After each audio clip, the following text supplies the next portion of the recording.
All right, welcome to dbWorld. My name is Derek Bush. This is my world. We are brought to you by Homewood Suites out here in Odessa, Texas, in the Parks Legato little subdivision out here east of Odessa. We're also brought to you by Lynx Bar and Grill, located at Ratliff Golf Ranch, 7500 North Grandview, north of town, across from the Ratliff Stadium, home of the Permian Panthers and the Odessa Broncos. No bias there in the naming recognition. Tonight I have my good friend Paul Slaughter on. Paul is from the area, grew up in West Texas guy. Actually grew up in Andrews, right? Yeah, so I went to high school in Andrews, went to elementary and most of junior high in Seminole. Really? So, all right. We moved to Andrews during Christmas break when I was in 8th grade. Big trek south. Yeah, parents are still there. That's what I'd tell you my hometown is. Andrews or Seminole? Andrews. Oh, okay. And Paul is you're an attorney, right? I'm a lawyer. Refer to Paul as counselor right now and then. What was it for you? Like, when did you like, hey man, I'm going to go to law school? Was that early on, or was that a decision made later? Or yeah, so there was a time during, I guess what would have been my junior year of college, where I was actually sophomore or junior year. I was pre-med. I wanted to be a doctor. My dad's a doctor. Okay. And so I started taking the prerequisites to go to medical school during that semester, and also at the same time was taking an elective course called Constitutional Rights of the Accused. And what's funny is growing up, I never wanted to be a doctor. That was a question I always got. Oh, you're going to be a doctor like your dad? And I just never wanted to. And what I remembered when I started taking those courses that semester was that I never wanted to be a doctor. I just don't like biology. And so I was never going to make it through the prereqs. At the same time, I was taking this kind of pre-law type class, and I enjoyed it. I really liked it. Wow. So I kind of decided at that point, you know what, maybe law is a better route for me. Now, I went through a few other changes of mind about my career choice before I ultimately did go to law school, but that was really kind of the genesis of the idea. So I'm with you, man. I wasn't a big biology fan.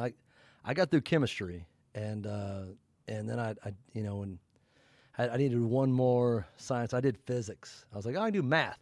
I can handle that. But our president doesn't like biology either. So you're not the only one that doesn't like biology. So we're in kind of a crazy time right now. Yeah. So we're recording this the last week of March 2020. So we're right in the middle of the COVID-19. I think today there's just right around 51,000 total cases nationwide. I haven't seen the most updated statistics today, but what I have seen, and this seems to be increasing, is more and more stories about younger people, people in their 30s, 40s, who are coming down with serious conditions or even dying as a result of the virus. So it's been an ever-changing story, for the last however many weeks, and the story was actually around the first of the year. I mean, we had a lot of not denial from our commander-in-chief for months, but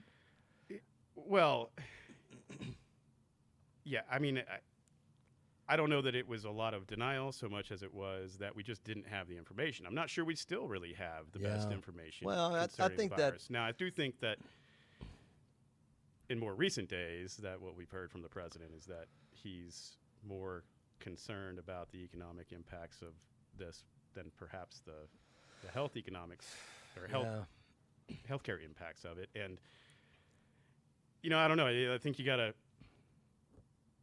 take those considerations into account, but not to the point that it becomes where we're making bad decisions because we're putting economics in front of people. Yeah, it kind of goes back to and I don't think they were pointed at each other, but they didn't really call each other out. But I don't know if you saw, I think it was a couple of nights ago, Lieutenant Governor Dan Patrick. Lieutenant Dan.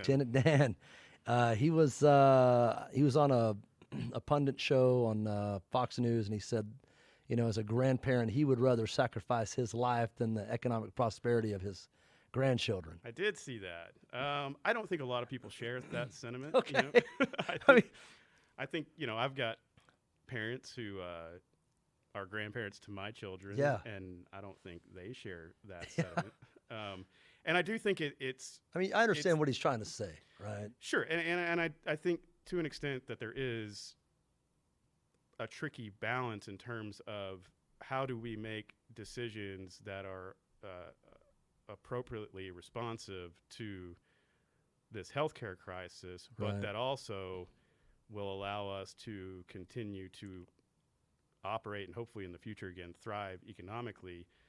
And right now, some of those decisions are competing, right? So yeah, it's hard to find the balance. And then the next morning after that deal, I saw a deal on Twitter where Governor Cuomo out of New York said, it's public health is greater than economic prosperity. And so I don't know if that was, I never did, dive in to see if that was directed at the lieutenant governor's comment, but it's definitely, there's both viewpoints are diametrically opposed from one another. And it's sure to an extent, right? I mean, that's the problem, is that what you would love to do ideally, right, is be able to respond to the pandemic, but do so in a way that's not going to drive the economy into a long-lasting depression. Yeah.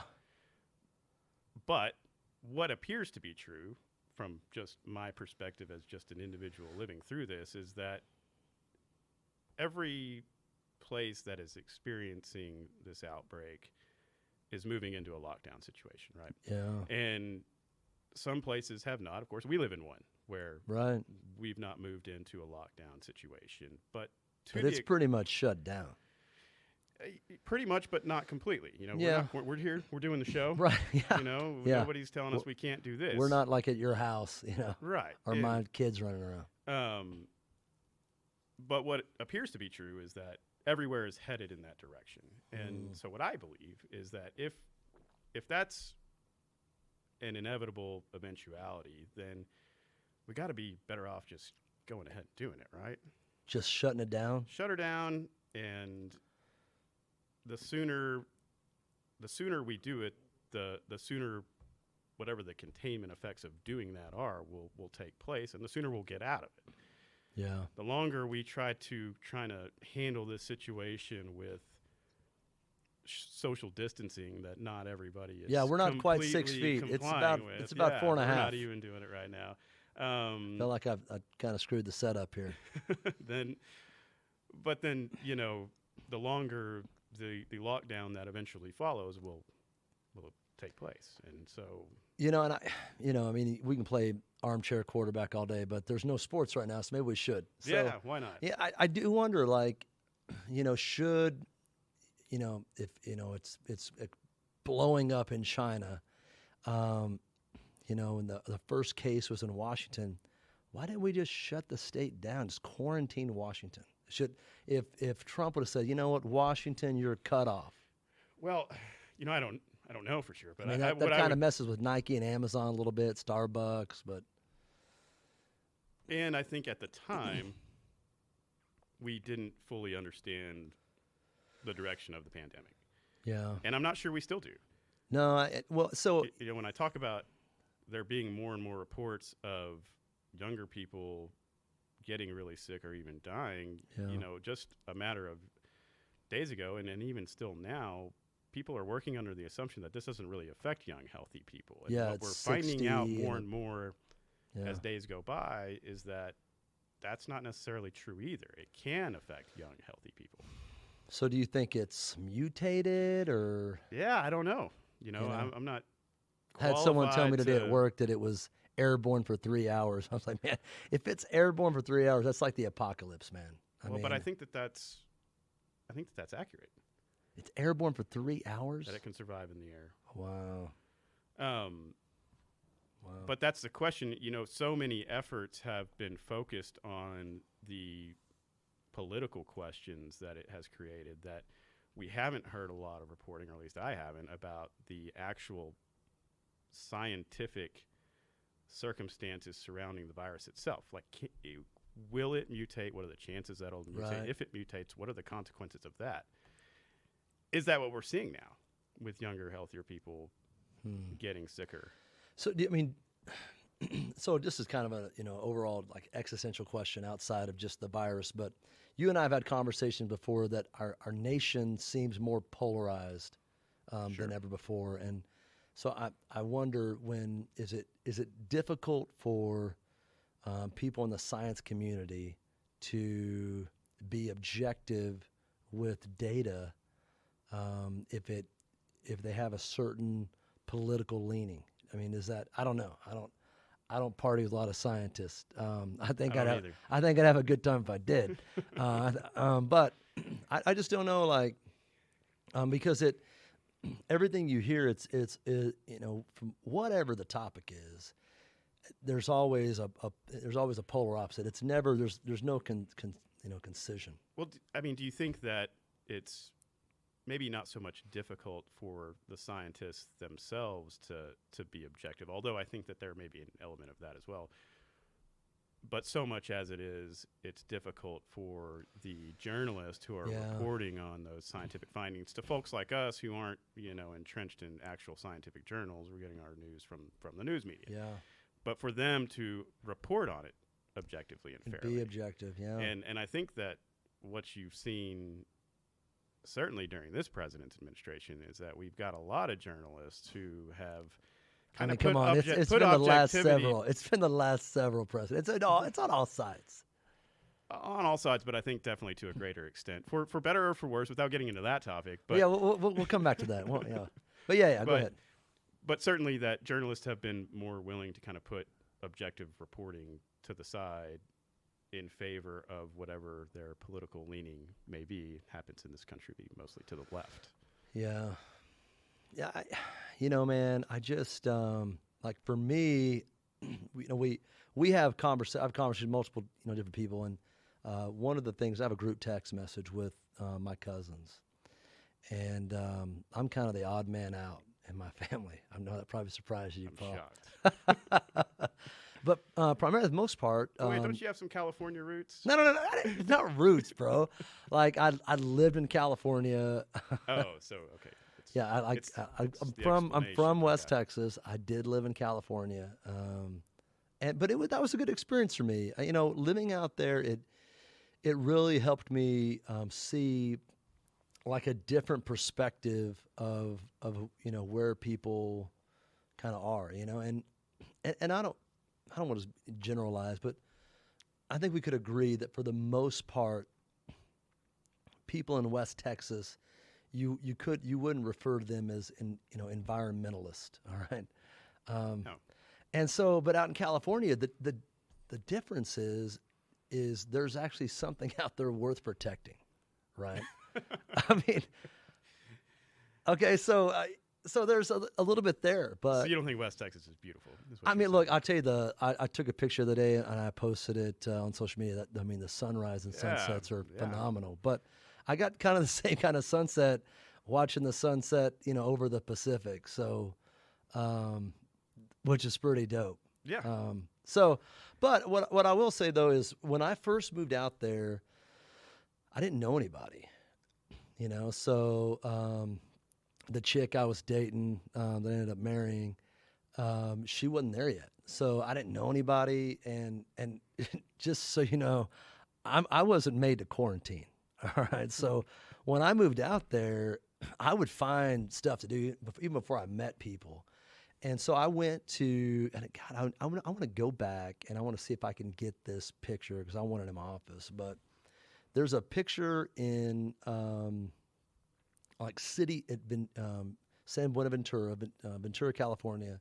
Their city hall. There's a picture of the beach, and it's like the 40s, or I don't remember the date. It was black and white. All right, and so those pictures, it's kind of like the shoreline, and in the view of the shoreline, there are rigs, and one of them had two legs in the sand and two in the ocean, and there are people just running around, sunbathing, beach balls flying.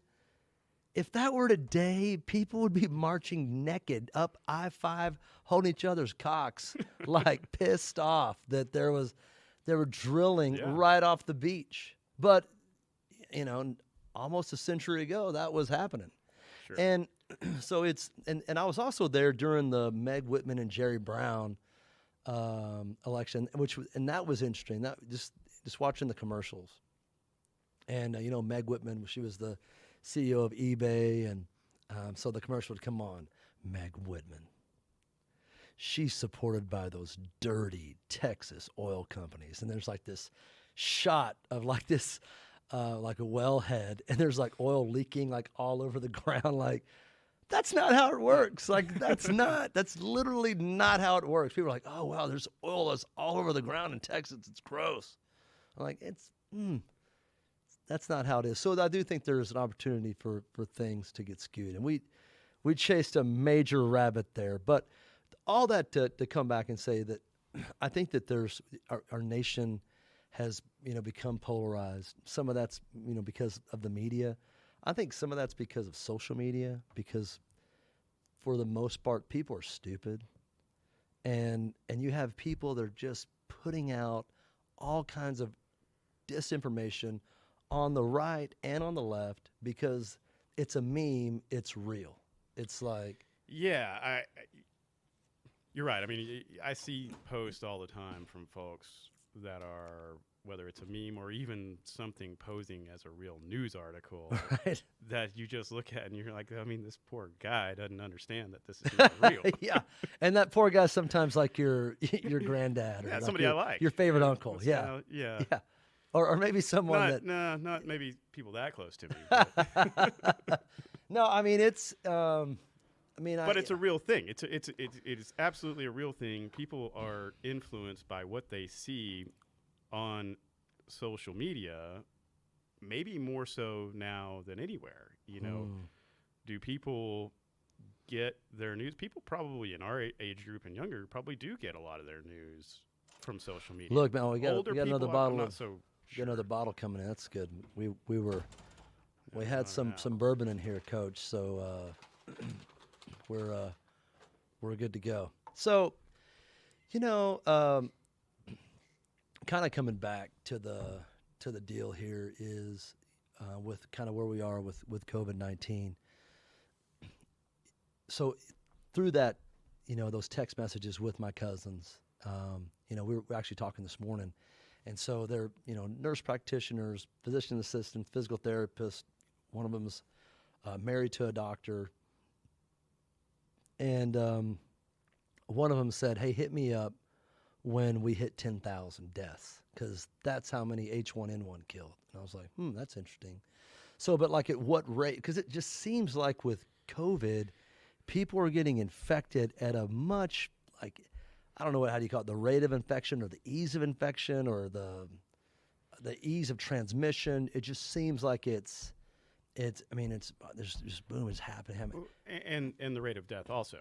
And that's what I think is getting glossed over or even dismissed by a lot of people who are playing, statistical gymnastics with this thing, is they're trying to say, well, the flu killed more people last year than this thing's going to kill. Well, a lot more people got the flu too. And so what we're looking at, though, is a higher percentage of people who are infected by this virus who are dying as a result of it, and also the fact that it spreads more easily. If this were the flu, we wouldn't be living under the circumstances we're living under right now. And this is different. I mean, this is different than H1N1. This is different than SARS. This is different than the Middle East respiratory syndrome. I mean, it's different than all of those. Yeah. And the conspiracy theorists who think that this is somehow being driven by the media because it serves to undermine President Trump's re-election campaign. Well, he's doing by that undermining himself. He's doing that himself. I mean. Well, I don't think he was doing that before this occurred. I mean, he was running on a litany of economic accomplishments that were going to make him very difficult to beat, whether you like it or not. No. I'm not saying that, but I think what this shows is, look, I don't. I mean, I really feel like I'm a centrist for the most. I don't lean. I don't favor one side or the other, and I think that's where I think it's hard for me to sometimes have conversations, because for me it's not, well, you're on this one, you stay on this side on this issue, and then so you can't stay on this side on this issue. You got to all lean one way or the other. And I think the thing that concerned me about Trump was his boisterousness. And sometimes, which is also part of his appeal. Well, yeah, right. But that's why people who like him. Yeah, he says whatever the fuck he wants. Like, exactly. Okay, that's cool. But when he's that's like, I like him. Well, the coronavirus, it's just going to go away. Like when he does a little hand thing, just like a little magic, it just miracle goes away. Like, no, bro, it doesn't magic wand. It doesn't. There's no magic wand. There's no Harry Potter. All right, we don't have the little. This is bigger than like 7 books of Harry trying to like dominate, Voldemort. All right, this is. These are people's lives at stake. Well, let's talk about that. So him making a comment like that is him being boisterous and bombastic and kind of flippant with his words, right? I mean, but he's supposed to be leading. Do you think that he's well? Okay, I agree with that part. Okay, it's not great leadership. Thank you. Okay, well, I appreciate you saying that. Thank you. I appreciate that. But I wish we had like a little ding, like oh, he agreed with one thing Derek said. But I just don't think that it's necessarily like it's somehow politically motivated. Like he's really going through this thought process of no, he doesn't go through thought process. I need to make sure that people don't take this virus seriously, so that our economy continues to boom. I think he probably genuinely believed like this is no big deal. No, and a lot of other people did too, and maybe in part because the commander-in-chief is making comments to that effect. But it's not just him. I think Dan Patrick, Lieutenant Dan Patrick, not to be confused with broadcast Hall of Famer Dan Patrick, was even more egregious to go and say that he'd basically sacrifice his own life in the name of keeping the economy open. And what that does, I think, is it serves to cause the virus to continue to spread, because it's messaging that causes people to react in a way of, yeah, right on. So people who are inclined to think that, well, this is just the media blowing this up and this social distancing, this is not necessary. When they hear political leaders say stuff like that, it gives them the old right on. Right. And it's those people's behavior that are going to continue to drive this thing to the point of nationwide lockdown. Yeah. Which it just seems like is where we're headed. Man, like I went and watched, remember the movie Outbreak? Yeah, great movie. Yeah, it was a good movie, yeah. But went and watched it, I was like, wow, is that where we're like martial law? Like, is that where we're, like, that's, to me, like, that's kind of. You know what? If we had similar facts to that movie, which is a much more deadly virus, which was confined in a much smaller area, then I think it would. You may see that, and it may be justified. Now, that's not what we've got, but if this thing mutates, what's crazy is like New York's got half, bro, and it makes sense because they're just stacked on top of each other in this little bitty space. But it's crazy to me.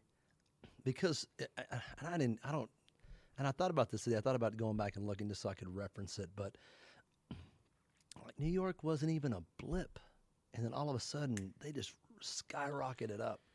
Yeah, and so there is something to be said for that. To the extent that it's not affecting more rural areas like the one we live in as much as highly populated areas, because we just don't have the same number of people in the same confined space to facilitate the spreading of the virus. And maybe I'm wrong. Maybe I'm getting way out ahead of myself to say I think we're all headed for lockdown anyway. Maybe rural communities will be able to continue to,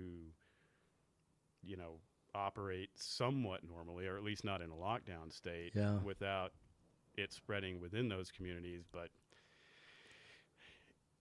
the news is getting worse every day, and it's not getting better. Well, I mean, the Dow's popped the last couple of days because we've got a $2 trillion bailout. So that has passed? Yeah. Well, last I heard, Pelosi, she gave thumbs up. Did she cut all her pork out? I mean, how did this? Yeah. How did this deal? Because I haven't looked at it today to see what has happened. I saw. Well, the one thing I did read was that some of all the extra stuff for the charter school in D.C. and the carbon emissions by airlines. Yeah, that and some of the things that have nothing to do with coronavirus. And the one-legged bird in Minnesota that couldn't grow feathers. Yeah, that's all been. I think that was taken out, but I mean, let's talk about nonsense politics. No. Well, again, you're looking at me like I lean. I don't lean. I'm middle. All right, but I did hear that. Yeah, they said, hey, well, we're going to move through, and they got things, but $2 trillion, bro. So should the federal government? I mean, you said, well, they bailed out the automakers, they bailed out the banks. I mean, do they need to keep bailing out? I mean, should they just I've got two small bit. Should my businesses fail? Should I just hit the BK button and go? Well, I had a great time, guys. I had a really good time. I hope everyone else had a good time. I had a great time, but party's over. I mean, I wonder if the better question is are they going to fail anyway? Wow, even with it. Is this actually going to work? Because how long is it going to last? Yeah. I mean, they're talking about giving American families of 4 $42 no 40 44. So I think it was 1,200. So if was 2,400. 3,000 was the last figure I saw. But that was it 3? I thought it was 2,400 for a married couple, and then 500, so 3,400 for a family of 4. So, but maxing out at 3 kids, so top line's 39. But that's suburban. We can't math right now. Yeah. But no, but it caps. But I think there's also like an income gap. So income max. So I think if your AGI is greater than 170 or 150, you're out of the game. It tears down. Okay. So, well, I mean, regardless of what the but where are they going to spend it? Of it are. Where are they going to spend it? You can't go to Foot Locker. Where are they going to spend it? Is it going to have an inflation effect that ultimately drives down the value of those dollars anyway? Yeah. There are, I think, certainly positive things that can come from putting money in people's pockets when they need it. But you remember the Katrina cards? You couldn't find a big screen TV anywhere after Katrina. All the TVs were bought. Were they bought? Yes. Come on.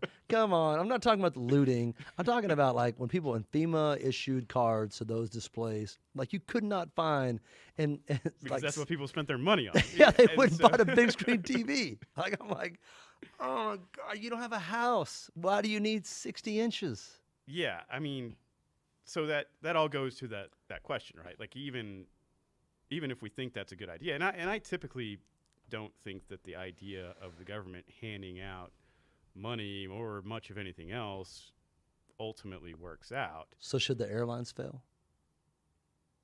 I don't know. Can they be saved?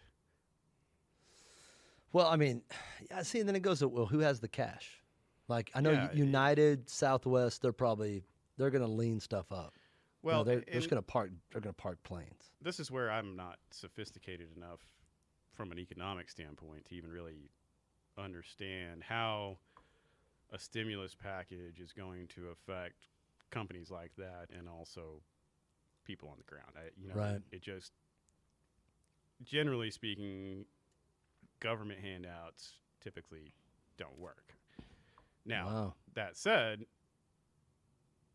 you also have to manage the situation you're existing in. And this is where I think a lot of people on the left get a little misguided, is that they want to believe we live in a different world than we actually live in. Okay, let's talk about that world. And so I don't the world we're living in now may very well warrant this, just like it did in 2008, as painful as it was, I'm sure, for then President Bush to do it. The banks had to be bailed out, because if the banks weren't bailed out, then the entire economy was going to collapse. And what he said at the time was, I'm not going to let this economy collapse in the name of free markets, even though he was a believer in free markets. And so even though I'm a believer that government handouts don't typically work, if we are currently in a situation where that's what's required to allow families and individuals to continue to live, and small businesses, and I'm a small business owner myself, to continue to operate, then maybe that's what we got to do. So, have you seen the SBA.gov application for small business for the disaster relief? So I saw some posts from folks on social media today showing that it was not working. No, it works. It takes forever, bro.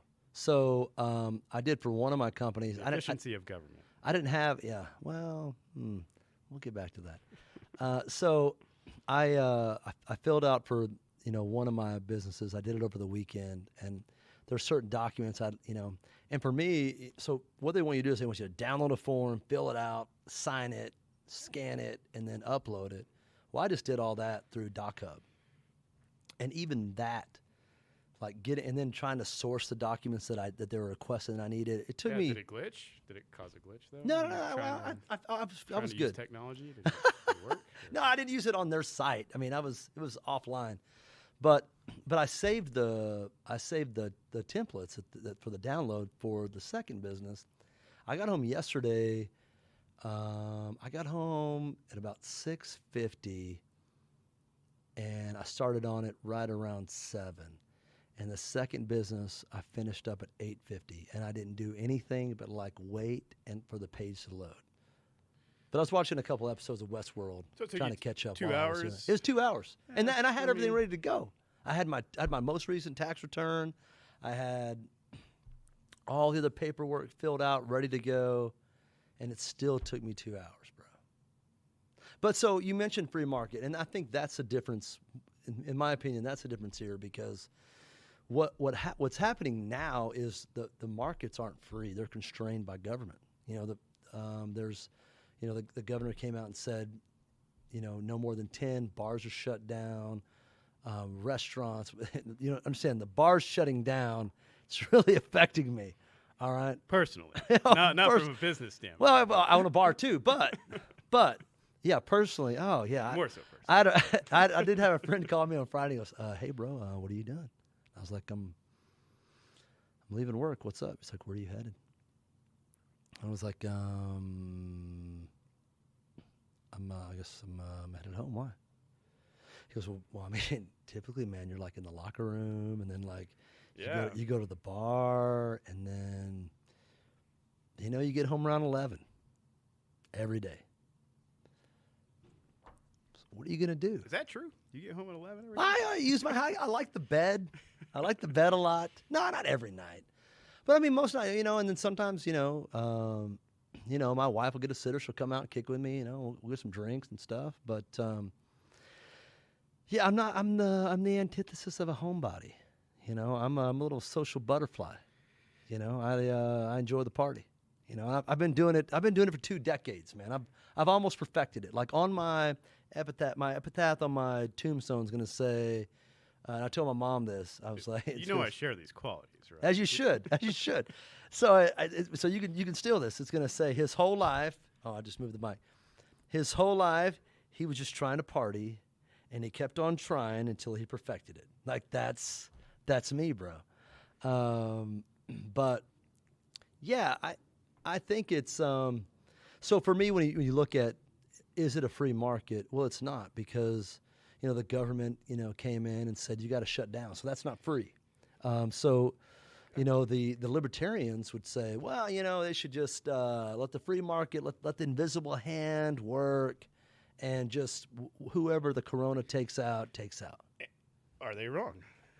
Well, so let's do this as a for conversation purposes. My opinion from an employer standpoint, because I don't know if I want to say this on the podcast. Okay, let me ask you a question though. Okay, but then we'll just maybe you'll talk me out of saying what I was going to say about the senior discount. Well, now I'm curious. But anyway, no. Let me just ask the question. Okay. So, if you're given a choice of we just let the virus run rampant, keep operating. Whatever happens. Yeah. As if this is not occurring, and however many people are going to get sick are going to get sick. However many people are going to die are going to die. and we'll just deal with those types of consequences as opposed to doing what we're doing now, which is making every effort we can to contain the virus. I get it. With the consequences that come with that. I get it. Which is worse. Look, man, I mean, it's got to be the former, right? Yeah, it does. But, no, there's no but. I get it. I agree. But I will say, like, it's interesting that humanity, like our constant driver, is to sustain and extend life. Survive, right.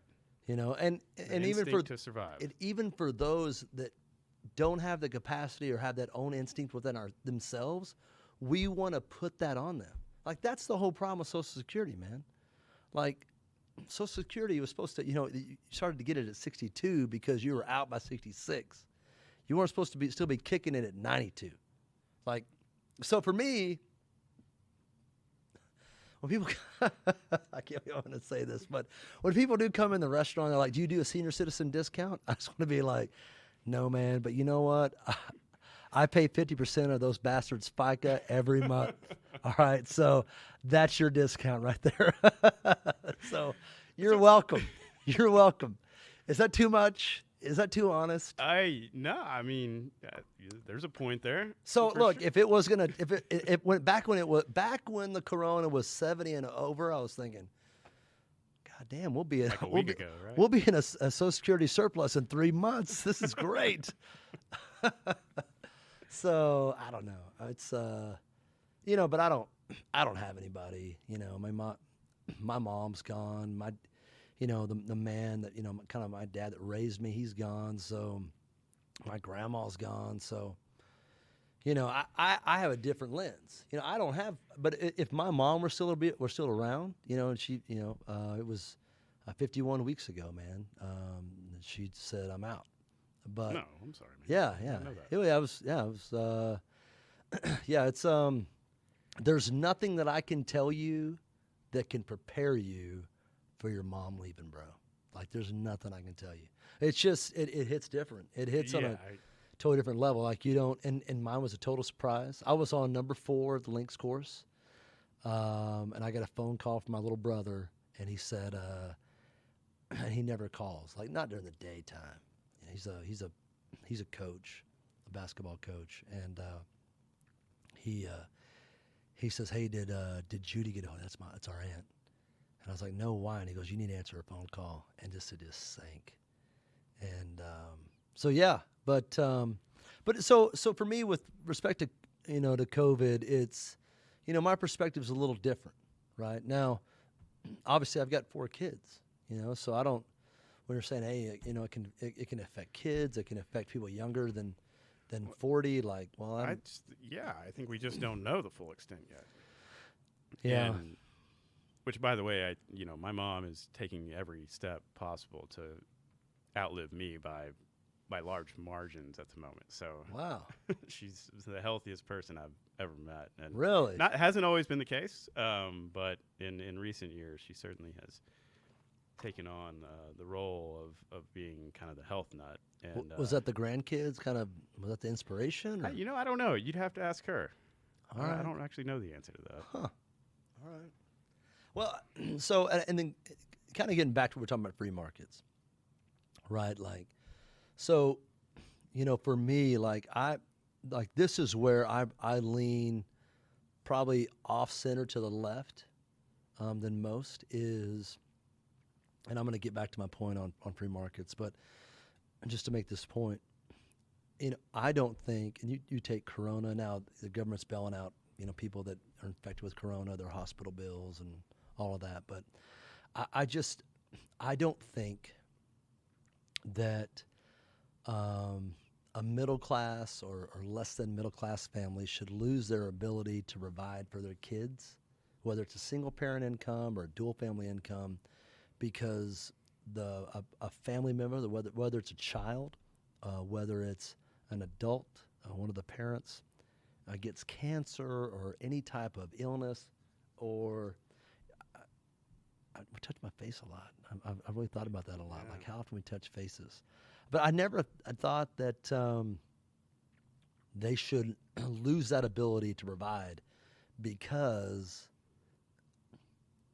they got ill, they got sick, or they got in a major injury. That's my thing with respect to healthcare. I'm like, I think we've got to. I don't know. In my opinion, Obamacare just increased the cost. For insurance, made it more expensive. Of course it did. Yeah. Well, here you go. Here you go. No, but Obamacare was always a policy that even Democrats didn't like, right? It was what they really want is universal health care, which would be a better policy than Obamacare, but that wasn't going to be available. But then the issue there is what happens to the quality of care, right? Of course. But yeah. But I'll tell you that from an employer standpoint that's provided insurance for individuals, some of it's cultural. And it doesn't matter if you've got a $10 copay for, and you're providing it for the entire family. The dad's going to take the afternoon off, and the entire family is going to go down to the ER because it's free. I'm like, whoa, time out. It's $10 if you go to primary care or you go to a primary physician. It's just, there's certain people where it's ingrained where I'm not going to spend the $10. The $10 could turn into $200. Like, it can't turn into $200 because it's $10. It's your copay. On the right parlay, it could, right? The right parlay. Well, I mean, I miss gambling. Oh, I miss it. Yeah, nothing to bet on, huh? Well, you know what? There is. I did find in Western Egypt, they're still doing camel races, but I can't get my bookie to give me a line on it. That greedy bastard. He owes me money, too. Well, he's waiting for that check he's from waiting, the government. No, he's waiting. No, he's waiting on everyone else. Trust me, he owes me a lot more than $4,900. But he's waiting on people to pay him. They're like, no, I was waiting on March Madness to get back. I'm like, and so this is the fallout, right?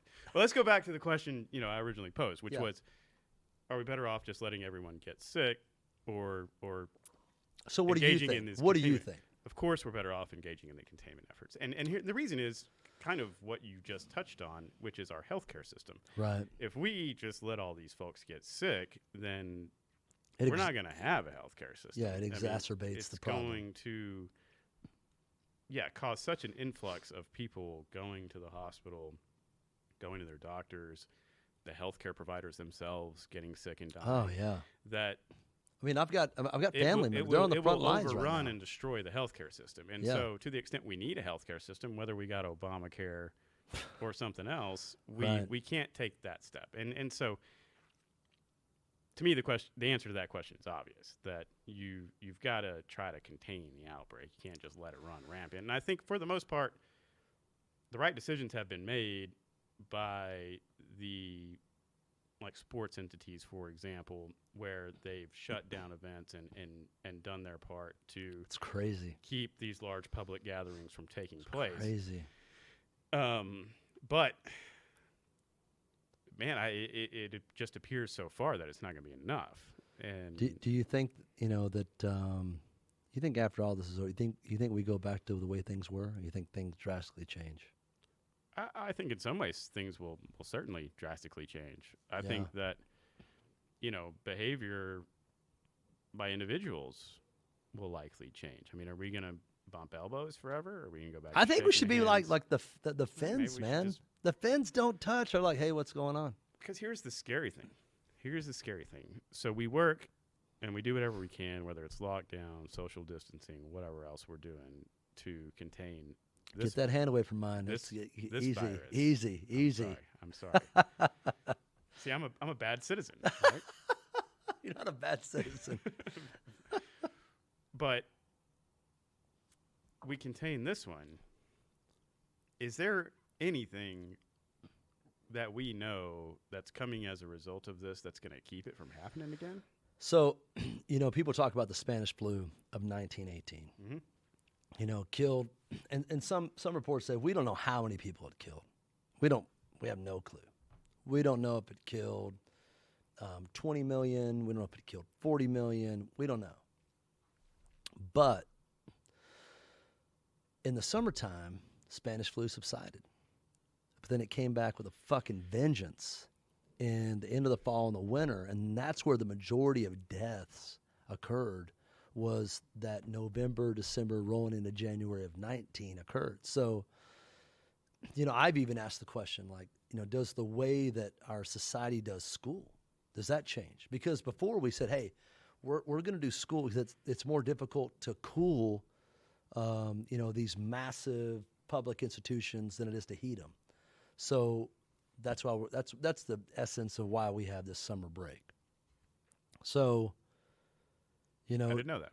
Interesting. It makes sense. Yeah. So do we now say, man, we're just going to just power the fuck out of the schools in the summertime, and then your 10-week break is December to the second week in February when we're just are we in lockdown mode? Is there no more vacations? Is there no more trips? Like, what's that do to tourism? I'm just trying to. I'm not trying to get doomsday-ish here. I'm just asking the question, like, does something drastically change? And if it does, like, what are the implications of that change? And from those implications, how is society different, like, going forward? Because what people are like, oh, the coronavirus. This disinfectant says it kills the coronavirus. This was, made in 2015. Like, look, and what people, again, it's poor stuff on social media. The reason why it's called COVID-19, the novel coronavirus, because this is a strand of the coronavirus is just kicking everyone's ass. Right. The coronavirus is a family of viruses. Right. And I think that again, hopefully most of us know that by now. I don't think I couldn't have told you that before this thing started happening. I'm sure plenty of our mutual friends on social media don't have a clue. We could run through, I'm sure, social media posts right now. Let's not do that. I don't want to call anybody out. I don't want to either. I don't want to either. I kind of do, but kind of don't. But you're right. Well, the coronavirus has been around for thousands of years. This is not that big a deal. It's just the media. Well, you're kind of ignoring the fact that this is a different strand. Yeah. And if you think this is the same thing, then, come on. So that's my thing. Like, is there going to be another strand next year? Right, exactly. That's the question. Yeah. Even once we contain this, what prevents this from happening again?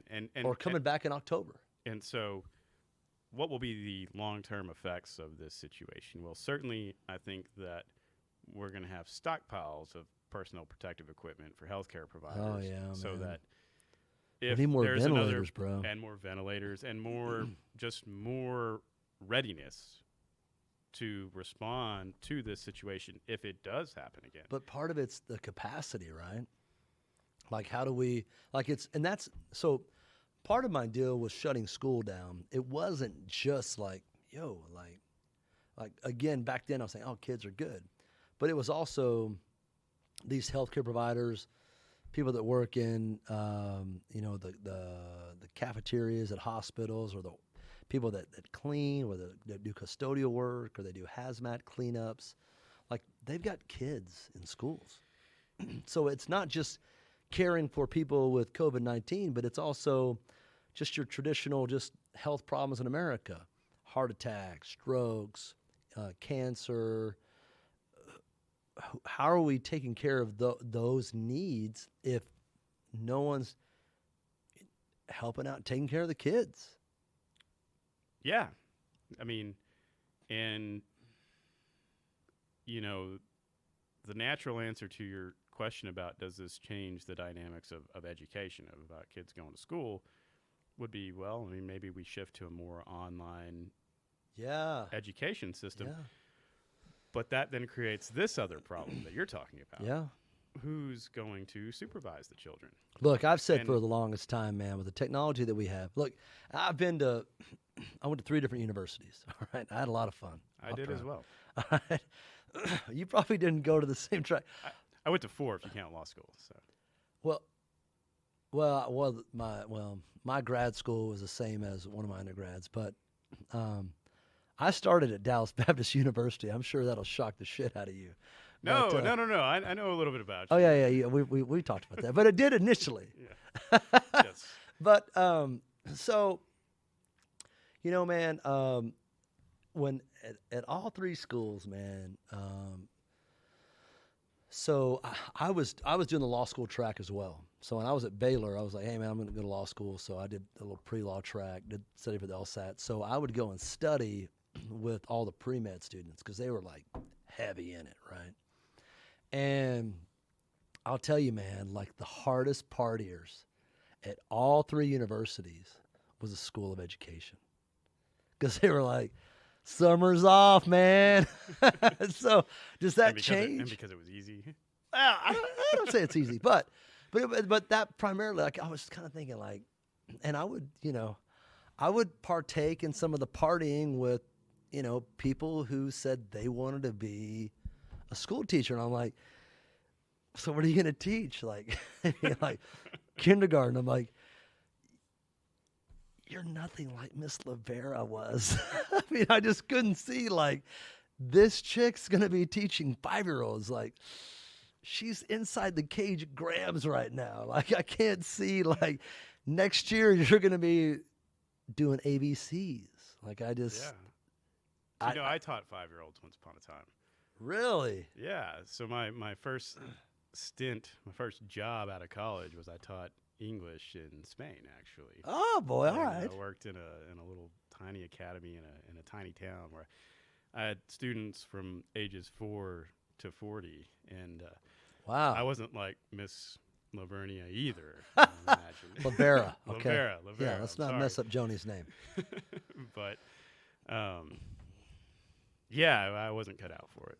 I figured out pretty quickly. Man, like, so when I got out of grad, so I was on the law school. I got accepted to SMU, so I was like, well, screw it, man. I'll just move back to Odessa because I was driving back and forth to see my kid every other weekend. So I was like, screw it, man. I mean, I was either driving back to Odessa or this is back, you could fly Southwest cheaper than you can fly Southwest in COVID-19. It was $29 each way if you booked it online, and you got like quadruple the points. So I could get a round trip ticket like in 4 one-way flights. It's $29 each way. And so I would either drive from Waco to Love Field, fly in, or I would drive home every other weekend. I was like, yeah, this is for the birds, man. It's just worn out. So I was like, well, so I got accepted. So I was like, well, all I need now is just a bachelor's degree and I can get in. And so I moved back here, and so I ended up getting offered to get a scholarship to stay and do grad school. So I was like, all right, well, I'll stay and I'll do grad school, check that out. And then, by the time I got on grad school, I was like, God, man, I'm done with school, man. I'm just gonna go work. So I get done with grad school, and this was like 2007. And so I'm like, I'm look for a job, put my resume out different places. And so I was still waiting tables at Texas Roadhouse, and so I started substitute teaching at one of the high schools here in town.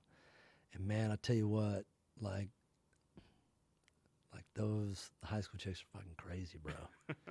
Hey, Mr. Bush, yes, can I get your cell phone number? I was like, for what? So we can text you. I'm like, no, dude. Like it's crazy. But I did have a lot of fun because I did teach. We had the economics professor at Permian. Like she was out on like a 6 or like 8 week leave for some reason. I don't remember what it was, but I went in and taught. And so I taught economics. Richard's looking at me like, wait, you taught economics at Permian High School? So I taught economics at Permian, and I would use. He's probably wondering why we got so far off the rails here. Yeah. We jumped. It's fine. So, anyways, man, I would like use examples of like the East Coast, West Coast, like rap battle of 1996 to like break certain economic trends down, and it was great. Like there's like, man, we never like learned as much. Like in the last few weeks for the whole previous semester we did with our previous teacher. I had a great time, but I was definitely glad to get out of that. I wasn't made to be a teacher either. Yeah. No, so I said that in jest earlier about teachers. It's a hard-ass job. Man, my mom was a teacher. I mean, she taught for 31 years. She did elementary music. My sister-in-law, she does drama and theater for high school students out in Cleveland. My brother's a basketball coach.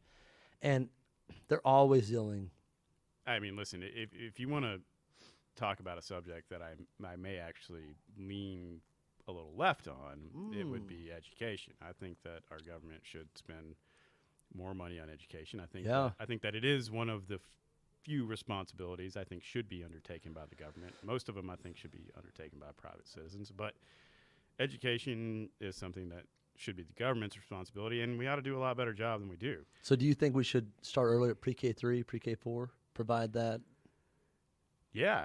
I mean, I think that we should do that. I think that we should pay our teachers more is one thing. So because listen, where's that coming from?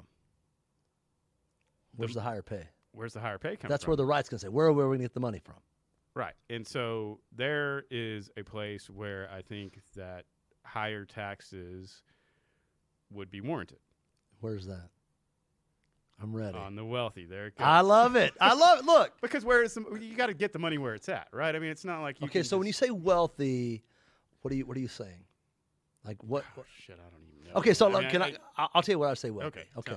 My deal is I loved Bernie's $10 million a year in income. You taxed at 52%. Okay? You and I, time out. You and I both know if someone's claiming $10 million in annual income, not talking about capital gains, I'm talking about annual income. If someone's claiming $10 million in annual income, they made more than $10 million. Okay? You and I both, like, they made 25, 32, they're claiming 10. All right? They're writing other bullshit off. They're claiming 10. They're not paying 52%. They're claiming 10. Right. And so is the solution that, though, to increase the tax rate or to change the tax code altogether? And I think the answer to that question is you just change the tax code altogether, simplify these loopholes, and get rid of them to where when someone's paying a certain percentage of tax, it actually reflects the actual income. And so what about... Then we can get rid of these questions. And I think a lot of it is almost mythical in a sense of, we know, for example, what you just said, somebody who makes 10 million is making 20, 30, but we don't know. We don't know how much they're making.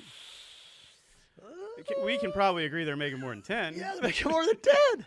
Okay, but how much more is a different What about question. capital gains? So, I mean, what about them? Should that be reduced at a reduced rate at like 15 to 21? I think so. I mean, I think that... I'm sorry, I didn't mean to laugh. Well, I mean, because capital gains affect you when you sell a building you own. Right. That's capital gain tax, right? No, or do you think that should be bracketed too? And I'm not saying it should be bracketed, but I think that we have to look at here's my biggest thing is I think what the Republican Party has done better. Okay, I think the Republican Party has done two things really well. I think they've aligned themselves with Christianity extremely well. Because Jesus equals Republican to most people. It's all the same. There's no disconnect. Yeah, and it's almost hard when you get into the weeds to explain why, right? Unless you're looking at the issue of abortion, which should not be an important political But that's issue. like the whole issue. Like you talk, why are you Republican? So I just don't believe in abortion. Well, time out. Like, when you say that, what do you mean? Okay, but let's come full circle because I don't want to be anything that like I was favoring Governor Cuomo. Because Cuomo also supports that abortion should go all the way to the third trimester. So you can't say like we value human life over economic prosperity when you're going to say, hey, this baby whose heartbeat we can see like the, all the formings of the fetus like through a 3D sonogram. You can't say, oh well, that's mutually exclusive. That's different. Okay, so you can't. That's one place where I'm like, you can't. You want to go down the abortion rabbit hole? No. I do not want to go down there. But I don't think it's. I mean, listen. I'm not trying to. I don't want to get there. But here's my deal. My deal is align themselves with religion. You're right about that. And the second one is that everyone in this room right now, you, me, Richard, everyone here has the opportunity to be extremely wealthy. And so if we tax the rich, we're taxing your future ability. We're taxing your future ability. We're taxing my future ability. And I think that's where there's wrong. Because when I'm talking about... You think that's the message? I think they firmly believe that. I don't think that that's the message. Oh, my God, it is. So, no. I think you're wrong about that. I think that the message is one of fairness. And I actually think this goes both ways. On the right? on the right as well. So what conservatives believe is that people who earn money, however they may earn it, and however much of it they may earn, should be entitled to as much of it to keep as they can. And it's not the government's role to take it from them and give it to somebody else, because that's not fair. Now, hold on. I'm not saying give it. I'm not saying give it. I'm saying provide health care. We're talking about education. Hold on. Let me finish here. Okay. Because that, I think, is the issue for Republicans, is that that's not fair. That's not fair for you to take hard money that was earned by one person or one company and take it through the form of taxes, and especially if you're going to pump it through a government bureaucracy. I just hit the table. Richard, I crash everything? Okay, Richard's like, no, you didn't break everything. We're good. Richard's giving us a thumbs up. We're still running here? Yeah. He probably cut us off like an hour. Richard's like, this bastard.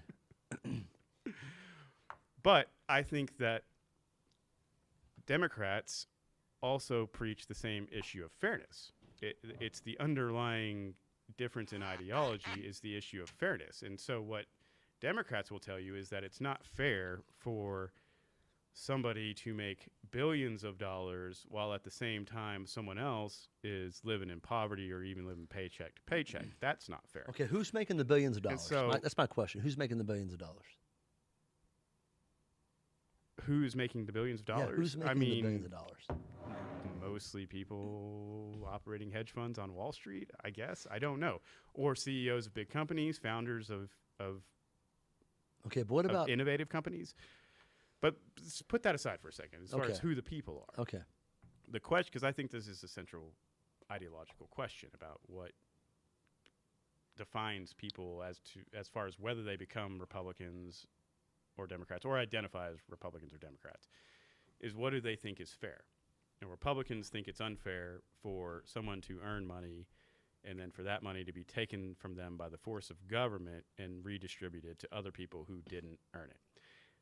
Democrats don't think it's fair for people to, in the same country, live super wealthy, rich lifestyles and have all this money and wealth, while at the same time people are in the same country living in poverty or living paycheck to paycheck, right? That's, to me, the central ideological difference between the two parties. I'd agree with that. But and so the question is which party's right? And the answer is that they're both not fair. Okay, I'll agree with that. But would you agree that the wealth gap has increased over the last 2 decades? Like the 1%, their wealth has increased by over 400% in the last 2 decades. I don't know the statistics on that. Now, I know it takes money to make money, and certainly they have opportunities to increase wealth that poor people don't. And so, yeah, I wouldn't dispute it. Okay, so here's my deal. Poverty is still poverty, right? It is still poverty. And, whether you want to, believe that the Bible's real or whatever, Jesus said the poor you'll have with you always. So Christians like, oh, well, the poor will have with us always. Like they're poor, like we'll give them some money around Christmas time, like sprinkle some crack on them, we'll move on, like a Dave Chappelle bit, right? But here's my sprinkle some crack on them, we'll get out of here. And then we'll arrest them and throw them in prison, right? Right. But here's my deal is I think for me it's more about inheritance tax.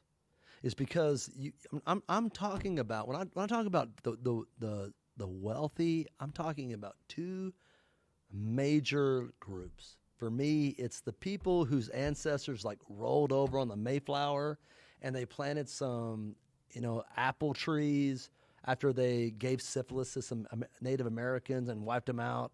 And then, I don't know why you're laughing, but they did. And then, for the last 2 centuries, they've sold apples to Smuckers to make some jelly. And it's income, it's an interest on top of interest on top of interest, all these earnings. And while at the same time you have people who they came over here, their ancestors came over here during the Irish famine, and so they're potato farmers. So they started, or under worse circumstances, Yes, they came over. Yeah, and they don't have those opportunities. So they don't have those opportunities, right. And those are the people that are investing in and are owners in the congressional industrial complex, which is the constant war machine, constantly investing in, constantly that's building. Where you're going with this? We're going.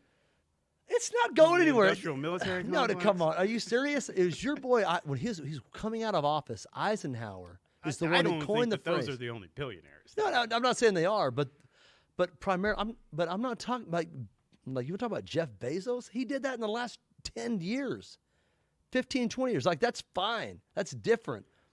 He's not the one that I'm talking about people that are making. Well, why should it be different? I mean, why? Because Bezos. Why, if you become a billionaire, should your kids not benefit from that? But benefit how much? And then their kids benefit how much? At some point in time, like my kids, and so it goes they need to get off their ass and go do what I did. Like I started, dude, I'm like Drake, bro. I started at the bottom. I mean, I'm not even here. I'm like kind of around close, okay? Like I started at the bottom, now I'm around Bezos close. Money, then, you know.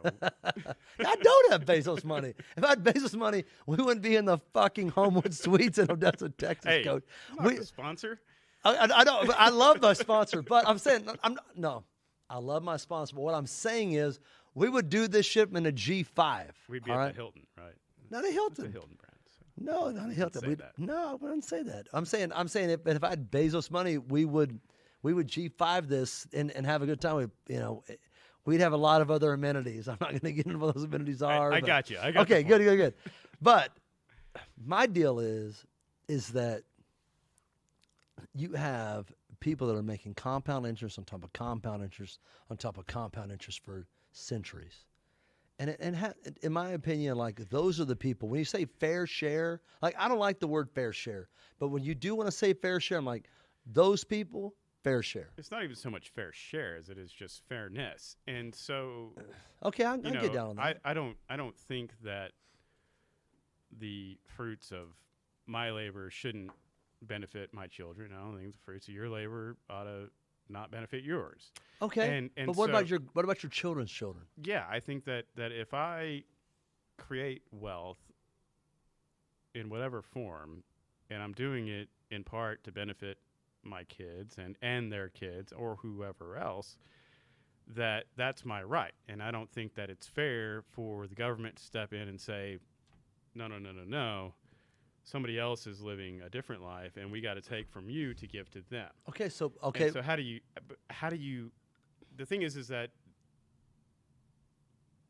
it is unfair, but the alternative is also unfair. I'm not saying it's not. Taking it and giving it to someone else is so also unfair. I'm going to throw my situation in, and this is going to be to where I don't want you to play a violin. I don't want to start. No, my situation is, I have 2 children with autism. All right, and we've spent hundreds of thousands of dollars on medical care, medical experimental procedures all over this hemisphere, from here all the way down to Panama, trying different procedures and whatever else, trying to help them, okay? Now, if they come out of it, if they don't come out of it, whatever. I mean, we've seen people that do, some that don't. But if my businesses don't fail because of COVID-19. Right. All right. If we'll they don't. But if they continue to thrive and they grow, like out of my 4 kids, like where does the line end? Because I know where I started, and I guarantee you for my oldest and for my youngest, either one of them, they're going to work. And they're going to earn what they have. And it's not going to be you have your company credit card, you get to go do whatever you want to do. That's not their life. But they have a head start because of where I am for where they are. So in my opinion, like they're already ahead of the game. They're ahead of where I was. So we share something in this, and it's my kids don't have special needs that we're aware of yet, but they better not plan on inheriting anything, because me and Mama we're very good at spending all of it, and so. If they're planning on there being this, pot of gold at the end of the tunnel when we pass away, it's probably not going to be there. They're going to have to make it on their own. Yeah. But we ought to have a right to do that because that's our money. And what I don't think is fair is the government to step in and say, you know what, you guys make X number of dollars, so we're going to take some of that and we're going to give it to somebody else. But I'm not talking about you, bro. I'm talking about my biggest hang up isn't but the it's people. the same thing for everyone. It's the same. Is it's it? The same concept whether you're making $100,000, $1 million, or $1 billion.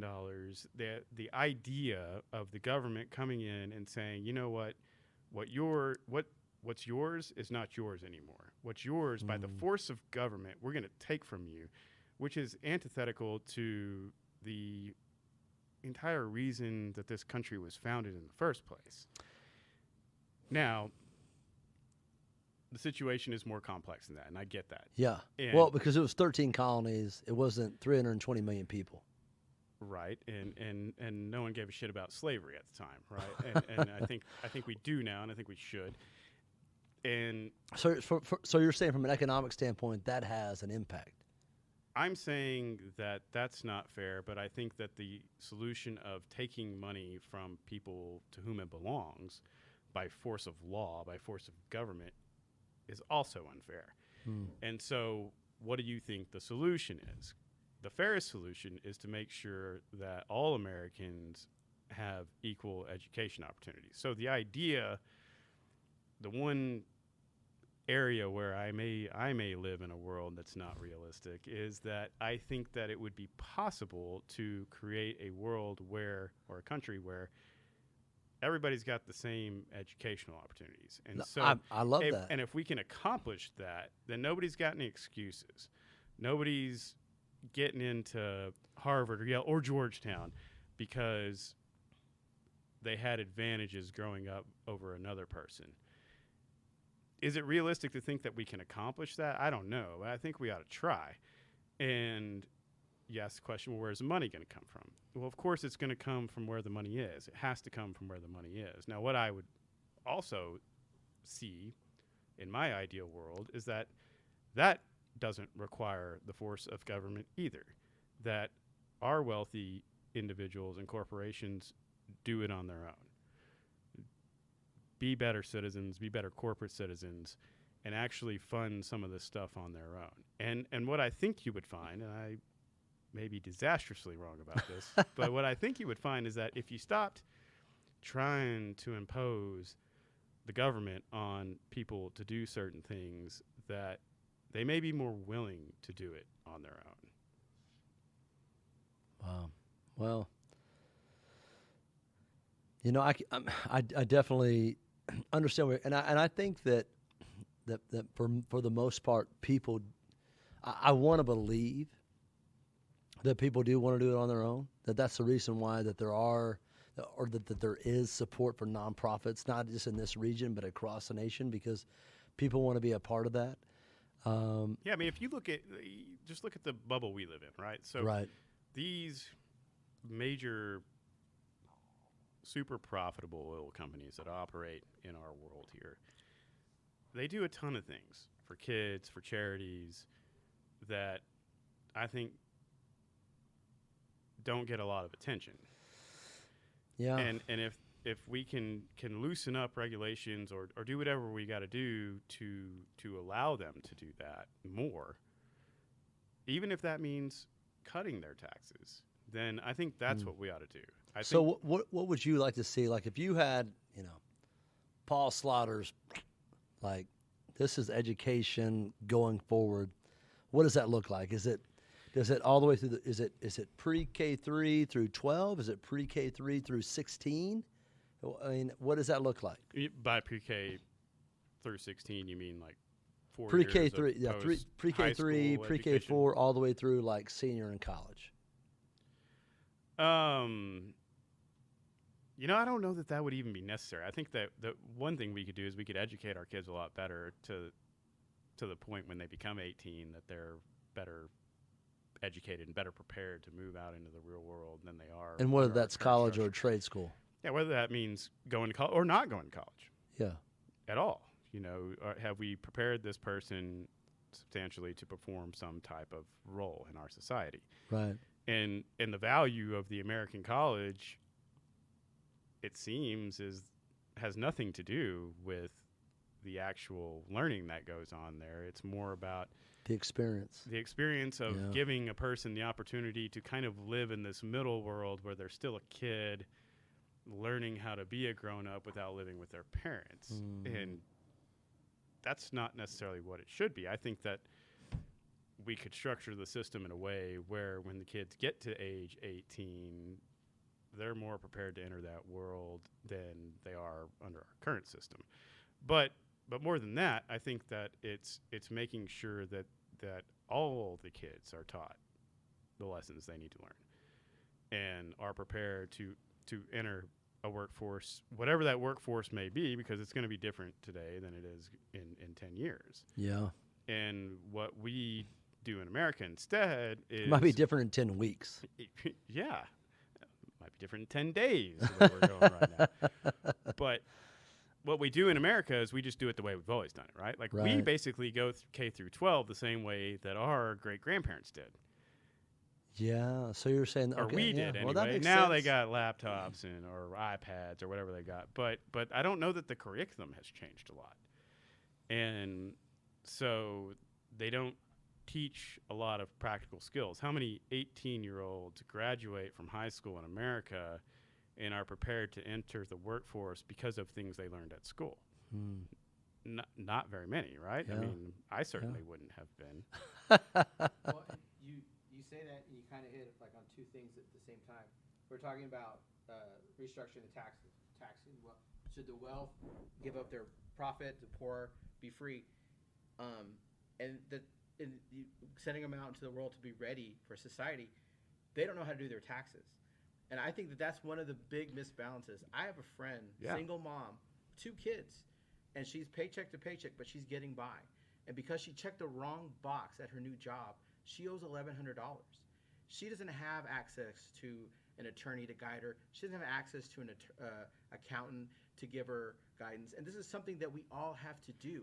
And I think one of the big separations between those in the higher pay salaries and those in the lower is the expertise that you're given to pay. You guys said yourself, if someone claiming 10, they probably made 25. Well, someone who made 60. Derek said that. Yeah. I don't know about those numbers. but someone making 60, made 60, and they don't know how to navigate that system. It's like the government has this race, and you don't know what you could have done or could have had as an advantage until you don't have the finish line. Yeah, and you don't have the resources to hire somebody to help you with that. Right, and when you get to the finish line, they go, oh, well, if you only gotten these shoes, man, you would have finished better, but you said you owe us $1,200. And there's no one, not one time in any of the jobs I've had, if someone sat down and gone, hey, if you fill out your form this way, you're going to get about this much in return. This you'll break about even. This way you'll probably owe. That advice has never been handed down to anyone on the workforce level. And they don't have that stuff. And they graduate high school, they don't know how to do their taxes. They don't know how to do it. They don't know how to check the box. And in this example I told you, she filed, she was still married. She's single now, married, 2 kids.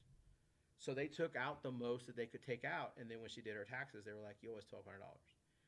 And this is someone who works hard, college educated, has 2 kids, and they're put in that situation. And I think more of what's not, when you talk about what's not fair, it's we're all running this race, and some people have inside information and other people don't have any information at all. Yeah, and so I think that's kind of... Hang on, Richard, that's good, man. Thanks for saying that. And you know, Richard's one of my good friends for a long time, and I really appreciate you jumping in and being candid like that.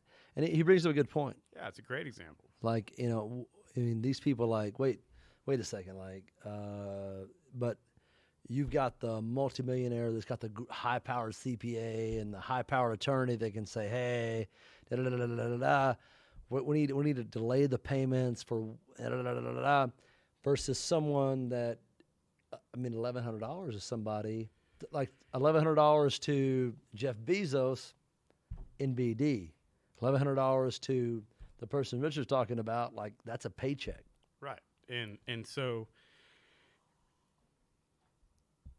back to the kind of fundamental question of fairness about how do you resolve that issue? Is it to take $1,100 from Jeff Bezos and give it to Richard's friend? We're arguing between the Bezos or Bezos. You can tell from the vernacular. I actually have no idea what it is. I know he's the guy who owns Amazon, but I don't know what it. How do you say the guy's name? Like high level motherfucker. Yeah, we don't know. We're just fucking around. I'm fucking. Whatever. Anyway, the guy who owns Amazon. Like, do you take his money and give it to your friend so she can pay an accountant, Or do you make sure that everybody is educated on that point when they graduate from high school in this country? And I think that the answer is that you make sure they're educated on that point when they graduate from high school in this country. Yeah. And that's where I think that if we were going to take dollars from people to pump them into some government entity for purposes of creating fairness, because I think that's ultimately the difference in ideology is what do we think is fair versus what do we think is unfair. I agree. Then if you do it that way, if you say we're not taking it and we're not giving it to this person so then she can go use it on whatever she wants, we're going to take it and we're going to pump it into a system that gives her as a little girl or her children the opportunity to learn these things, that I'm in favor of. I can definitely get down on that for sure. And I think that's why I thought having you on would be so good, because I felt like your perspective would definitely give us a different light on. But let me say one more thing, because I think it's important, is that we can't apply that same principle to all the things. So we can't say, well, if you feel that way about education, then what about healthcare too? And what about whatever else? You know, there has to be a line drawn on what we can redistribute wealth for in a way that's actually fair to everybody and creates fairness rather than just creating some other different version of unfairness. Right. And so you can't say, well, if you believe that, then why don't we take money from the rich people and pay for everyone's health care in their car too? You know, that I don't believe. I just happen to believe I'm out on the that car. When it comes to educating young people, that's something that I think actually extends itself towards fairness. But how can you have that position on healthcare, on education, not have the position on healthcare? Well, that's a good question. And so with healthcare, it goes actually to something you said early in the conversation, which is that it can deplete the quality of the healthcare. Right. And so if we take away from rich people to provide for health care for poor people, which we already do on some level, and we should do on some level. But if we do it to an extreme of universal health care, what you ultimately do is you just drive down the quality of health care for everyone. And so let's talk about Bernie Sanders' socialism, for example. He's a democratic socialist, not socialism. No, Go ahead. Okay, so whatever you want to call him. But his idea of America, while he kind of tries to pitch it towards young people as everyone ought to be rich and we're going to use the rich people to make everyone rich, what we all know is that the reality of that is that what he's going to do, if anyone ever actually believed in him and elected him and followed his policy and whatever, if anyone ever... Okay, can I pause this for a second? If his policies ever became reality... Can I pause this for a second? No, you can't. Okay. If his policies ever became reality, everyone would be poor, not rich. Okay, can I pause this for a second? So Bernie's deal is... That's not his deal.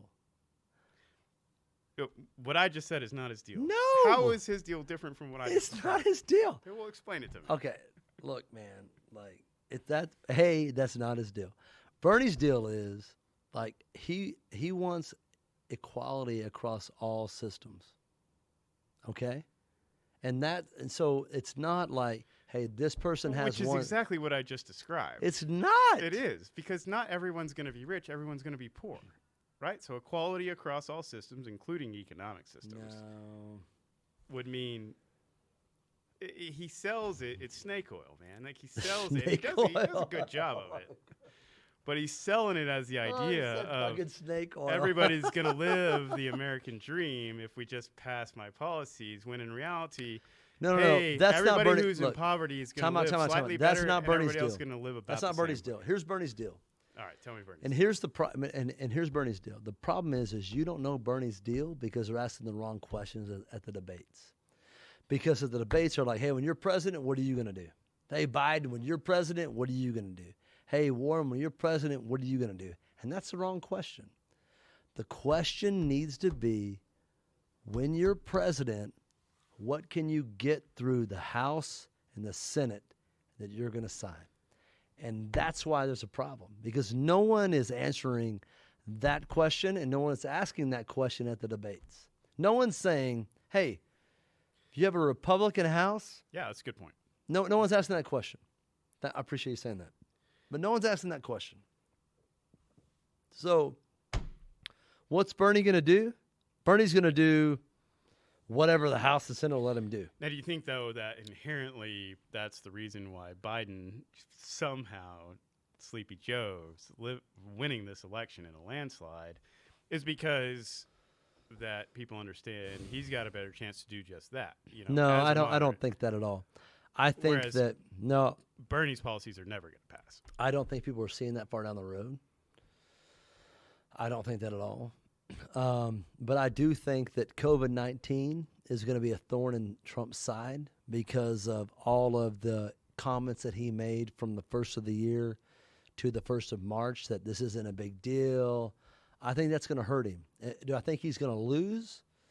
I wouldn't bet against him. It's tough to see how he loses to Joe Biden. It's tough to see how he loses to Joe Biden. But like a Cuomo comes in. If you're talking about alternate candidates coming in. If Cuomo comes in or Michelle Obama comes in. Yeah, it's not happening. I shouldn't say it's not happening, but I don't think that's happening. It could. But what about Hillary Clinton? No, man, she had her try. She had her try. Tries, plural.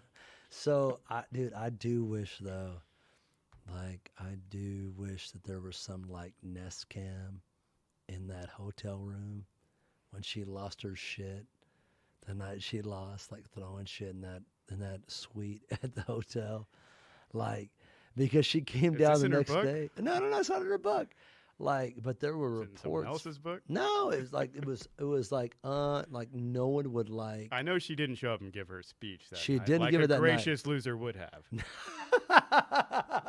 Do you think Jack Nicklaus would have not given a speech that night to his but supporters? listen, what I thought was great though was the next morning. That's a bad analogy, she showed up hoarse as shit.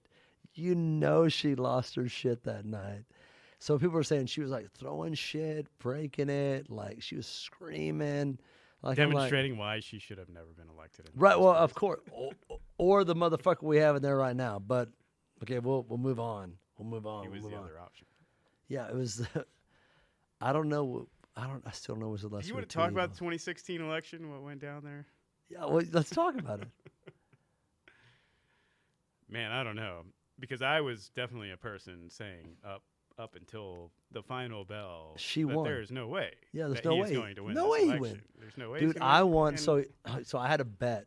And he's also, I may be guilty of having referred to him as a fucking moron on multiple occasions. My guy, right there.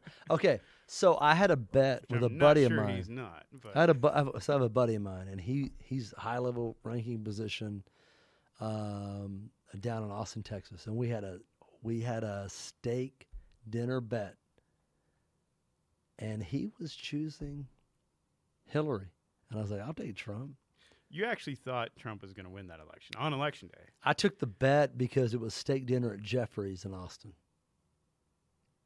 So how much does that run? What are we talking about? How much skin are we talking about? With a bottle of wine? Yeah. We're talking 900 plus. Joe, that's a bet. And you thought you were that confident that Trump was going to win. I was not, and I voted for Trump twice. Whoa, what? I voted for him in the primary and the general election. You voted in the primary? I did not vote for him in the primary. Did you follow the Republican primary? Yes, I did not vote for him. Oh, I thought he was fantastic.